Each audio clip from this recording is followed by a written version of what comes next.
Hello friend, हमारी आज की कहानी है बहू से भेदभाव। सुबह सुबह दरवाजे की घंटी बजी। सौम्या ने जाकर दरवाज़ा खोला। देखा तो उसके मम्मी पापा आए हुए थे। सौम्या के चेहरे पर अपनी मम्मी पापा को देखते खुशी की चमक आ गई।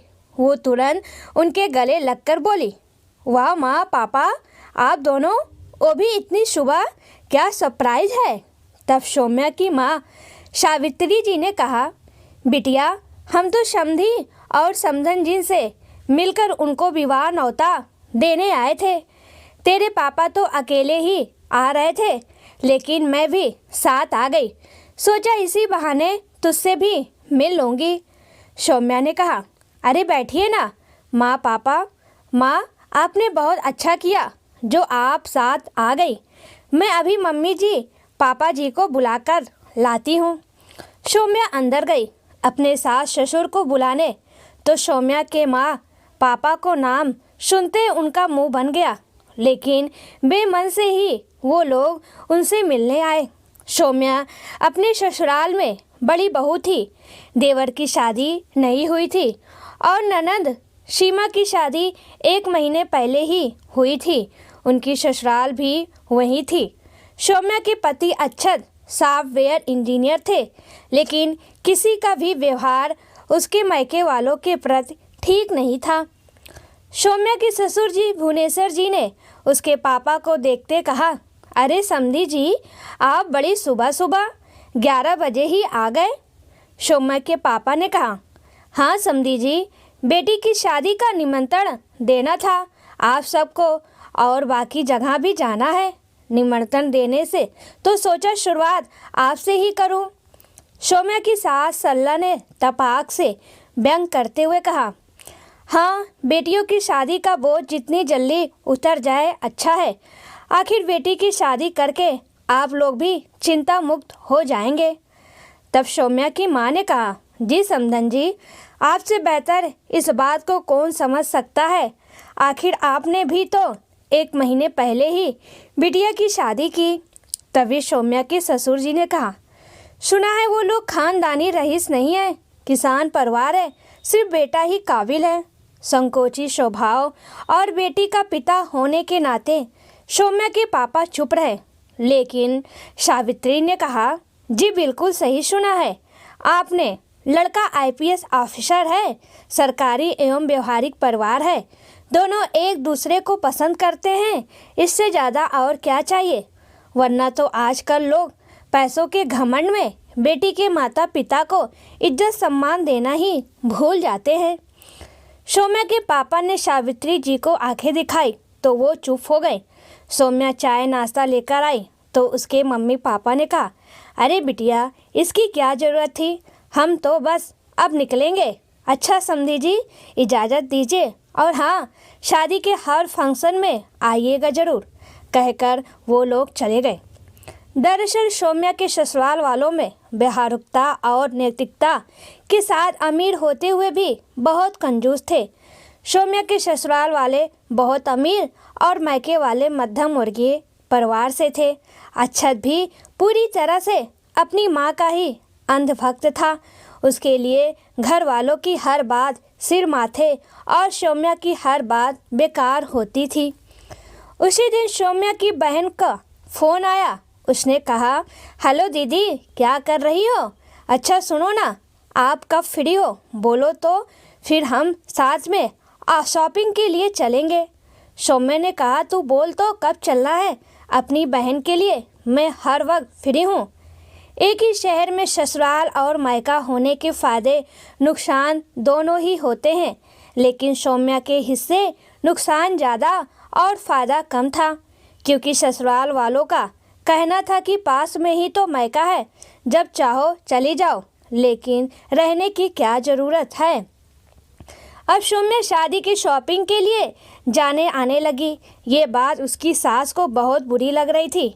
वो सीधे तो मना नहीं करती थी, लेकिन बातों बातों में व्यंग जरूर कर देती, जिससे सौम्या का मन खट्टा हो जाता। लेकिन घर में झगड़ा ना हो, इसलिए वो चुपचाप ही रहती। सौम्या ने अक्षत से भी कहा, अच्छत, सोच रही हूँ बस 15 दिन और बचे हैं शादी में, तो घर पर चली जाऊँ रहने। तभी अच्छत ने तुरंत कहा, अरे यार, तुम यहाँ रहो या वहाँ, क्या फ़र्क पड़ता है? कितनी दूर है घर? पूरे 1 घंटे भी नहीं लगते पहुँचने में। शादी वाले दिन चलेंगे साथ में, सुबह सुबह ही, वरना तुम चली गई तो घर में खाने की समस्या उत्पन्न हो जाएगी। सौम्या गुस्से का घूंट पीकर रही। वो सोचने लगी, 50 साल की उम्र में माँ जी बूढ़ी हो गई, काम नहीं कर सकती, और मेरी माँ इन लोगों की नज़रों में जवान है। एक दिन सौम्या शादी की शॉपिंग से लौटकर घर आई तो उसने अच्छत, भुवनेश्वर जी और सल्ला जी को बात करते सुना। अच्छत ने कहा, माँ, सौम्या की बहन की शादी में शगुन में क्या देना है? तो भुवनेश्वर जी ने कहा, देना क्या है? 5,000 रुपये लड़के को, एक सोने की चैन और लड़की को एक साड़ी दे देना। तभी सल्ला जी ने कहा, अरे सोना देने की क्या ज़रूरत है, सिर्फ 1100 रुपये और एक साड़ी दे देंगे, बस। उनकी जितनी औकात उतना शगुन बहुत है। पत्नी की हाँ में हाँ मिलाते भुवनेश्वर जी ने कहा, बेटा, तुम्हारी माँ बिल्कुल ठीक कह रही है, इतना बहुत है। अच्छत ने कहा, फिर ठीक है माँ, इतना शगुन ठीक रहेगा। और हाँ बेटा, ज़रा सौम्या को समझा देना कि शादी उसके मायके में है, तो उन लोगों को शॉपिंग करने दे, खुद ना शॉपिंग का हिस्सा बने, सल्ला जी ने कहा। तो कमरे से बाहर निकलते अच्छत ने कहा, ठीक है माँ, मैं आज ही उसे मना कर दूंगा। अच्छत जैसे ही इतना बोलकर कमरे से बाहर निकला, उसकी नज़रें सामने खड़ी सौम्या से टकरा गई। गुस्से में अच्छत को देखती सौम्या को अपने कानों पर यकीन नहीं हो रहा था कि ये बात अच्छत को भी मंजूर है, जो अभी ठीक 1 महीने पहले अपनी बहन की शादी में खुशी से फूले नहीं समा रहे थे। सौम्या के मना करने पर भी उसके मायके से मिले सोने के इयररिंग उसे अपनी ननद को देना पड़ा, क्योंकि उसको वो पसंद थे। तो अच्छत के बार बार कहने पर, सौम्या दे दो ना, क्या तुम्हारी बहन ये इयररिंग मांगती तो भी तुम मना कर देती? लाखों रुपए अच्छत ने अपनी बहन की शादी में खर्च किए, बिना सौम्या से या किसी से पूछे। अच्छत ने अपनी बहन को अपना डेबिट और क्रेडिट कार्ड दे रखा था कि जब जो मन करे तुम सीधा जाकर ले लेना, पूछने की कोई ज़रूरत नहीं। और आज जब बात सौम्या की बहन की आई तो अच्छत के चेहरे से चमक ही गायब थी, कोई खुशी या कोई उत्साह उसके चेहरे पर नहीं था। तभी अच्छत ने कहा, अरे सौम्या, तुम कब आई? बस अभी अभी, जब तुम माँ जी से शगुन देने की बात कर रहे थे, सौम्या ने कहा। तो अच्छत के चेहरे के भाव बदल गए। उसने कहा, हाँ माँ, पापा से तुम्हारी बहन की शादी में कितना शगुन जाएगा उसी की लेन देन की बात कर रहा था। अच्छा, तो क्या सोचा तुमने? सोचना क्या है, जो माँ ने कहा वही दे दूंगा। सौम्या ने कहा, मतलब 1100 रुपये और एक साड़ी? हाँ, तो क्या घर उठाकर दे दें? पूछ तो ऐसे रही हो जैसे कोई इंक्वायरी करनी है तुम्हें। इतना शगुन कम थोड़े ना है लड़की वालों के लिए, और तुमने तो दिए ही होंगे चोरी चोरी पैसे हमसे छुपाकर। क्या हम नहीं समझते, जो तुम रोज़ शॉपिंग के लिए जाती हो उसके पैसे कहाँ से आते हैं? गुस्से में सल्ला जी ने कहा। माँ जी, लेकिन मैंने ऐसा कुछ तो कहा ही नहीं जिस पर आपको इतना गुस्सा आ गया। अच्छत ने गुस्से में कहा, सौम्या, तुम हद पार कर रही हो। ऐसे बात करता है कोई बड़ों से? तुम मेरी बहन की बराबरी अपनी बहन से कर रही हो। तो तुम्हारी जानकारी के लिए बता दूं कि उसका बड़ा भाई इतना सक्षम है जो अपनी बहन की हर डिमांड पूरी कर सकता है। तुम क्या कर सकती हो? तुम तो खुद की ज़रूरत पूरी नहीं कर सकती बिना मेरे पैसों के। इतना ही घमंड है तो जाओ खुद पूरा करो अपनी बहन की डिमांड, और जो मन करे, जैसे मन करे खर्च करो, कोई तुम्हें रोकने नहीं आएगा। सबकी बातें सुनकर तो आज सौम्या भी चुप नहीं रह पाई। ठीक है, अब मैं जो करूँगी उसके जिम्मेदार तुम रहोगे, और अब मैं अपनी बहन की शादी में पैसे भी खर्च करूँगी और डिमांड भी पूरी करूँगी, बस तुम देखते जाओ। वो तुरंत अपने कमरे में गई और वहाँ अपने सामान का बैग पैक करके नीचे आई। उसने कहा, माँ जी, मैं जा रही हूँ अपने मायके अपनी बहन की शादी में शामिल होने, लेकिन उससे पहले आप सबसे कुछ कहना चाहूँगी। क्या लड़के वालों को सिर्फ लेना आता है? मेरे पापा ने अभी इस घर की लड़की की शादी में चांदी के बर्तन, सोफ़ा सेट, दुल्हन और दूल्हे के लिए सोने की चेन और अंगूठी के साथ कपड़ा और 50,000 रुपये दिए, तो भी आपके हिसाब से उन्होंने कुछ नहीं दिया। तब आपने कहा था कि क्या कंजूसी दिखाई मेरे पापा ने समाज में आपकी नाक कटवा दी। जब उनकी बेटी की शादी होगी तब आप इतना ही उन्हें रिटर्न में दे देंगी। अधिक ना सही उतना ही सोच लिया होता। और अच्छा, मैं माँ पापा से क्या शिकायत करूँ या किस बात की उम्मीद रखूँ जब मेरा पति ही मेरा नहीं है? क्या मैं जान सकती हूँ कि दो बहनों के शगुन में इतना फ़र्क क्यों? अगर ये फ़र्क मैंने किया होता तो क्या तुम्हें मंजूर होता? तुमने अपनी बहन की शादी को जैसे चाहा एंजॉय किया, जितना मन किया उतना खर्च किया, यहाँ मेरे सोने के झुमके भी दिला दिए। क्या मैं अगर तुम्हारे साथ तुम्हारे जैसा व्यवहार करती तो तुम्हें मंजूर होता? और माँ जी, मुझे अपनी बहन को कुछ देने के लिए चोरी चुपके कोई काम करने की ज़रूरत नहीं है। अब आखिरी और असल मुद्दे पर आती हूँ। मैं अपने साथ अपने गहने ले जा रही हूँ। मैंने आपसे या अच्छा से अब तक 1 रुपया भी अपनी बहन की शादी के लिए नहीं लिया, लेकिन फिर भी मुझे झूठा और चोर साबित कर दिया गया। इसलिए अब मैंने तय किया है कि मैं इन गहनों को गिरवी रख कर अपनी बहन को सब कुछ दूंगी। और ये रहा आपका मांग टीका जो आपने सिर्फ मेरी शादी में बनवाए थे। बहू, तुम्हारा दिमाग तो ठिकाने है। भूलो मत कि वो गहने भी हमारे कहने पर तुम्हारे पिताजी ने बनवाए थे। उन पर तुम्हारा नहीं, हमारा हक बनता है, भुवनेश्वर जी ने गुस्से में कहा। भुवनेश्वर जी ने फिर गुस्से में अपनी पत्नी की तरफ देखते हुए कहा, आपसे कितनी बार कहा सौम्या से गहने लेकर अपने पास रख लो। मुझे पहले से पता था यह लड़की बहुत तेज है। देख लो, वही हुआ जिसका मुझे डर था। तो सौम्या मुस्कुराने लगी। उसने कहा, चलिए, कुछ तो माना आप लोगों ने कि मेरे पापा ने दिया है। खैर पापा जी, इन पर तो सिर्फ और सिर्फ मेरा ही अधिकार है। पहली बात तो ये गहने मेरे सिवाय किसी के नहीं, इसलिए मुझे इसके साथ क्या करना है ये मैं खुद तय करूँगी।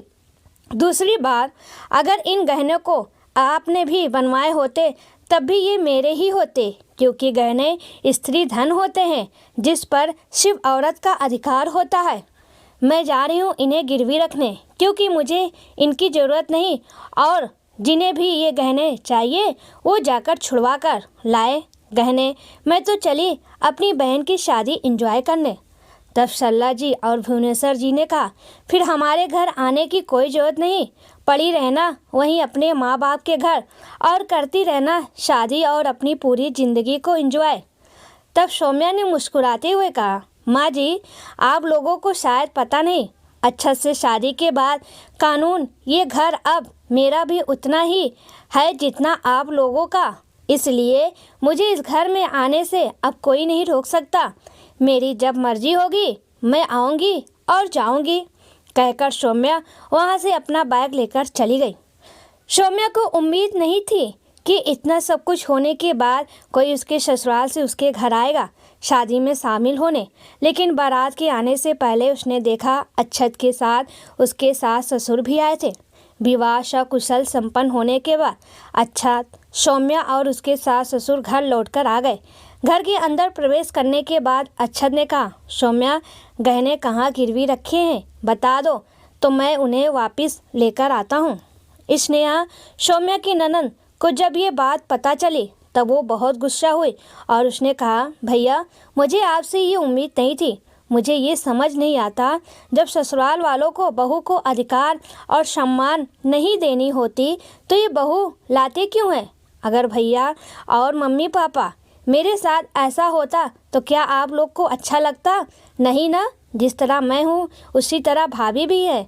अगर आप भाभी की इज्जत सम्मान करेंगे तो मेरा भी सम्मान होगा। तब सौम्या को अचानक आए उन लोगों में इस बदलाव का कारण पता चला। सौम्या ने पर्स से गहने निकाल कर दिखाते हुए, ये रहे गहने, मैंने गहने को गिरवी पर नहीं रखा था।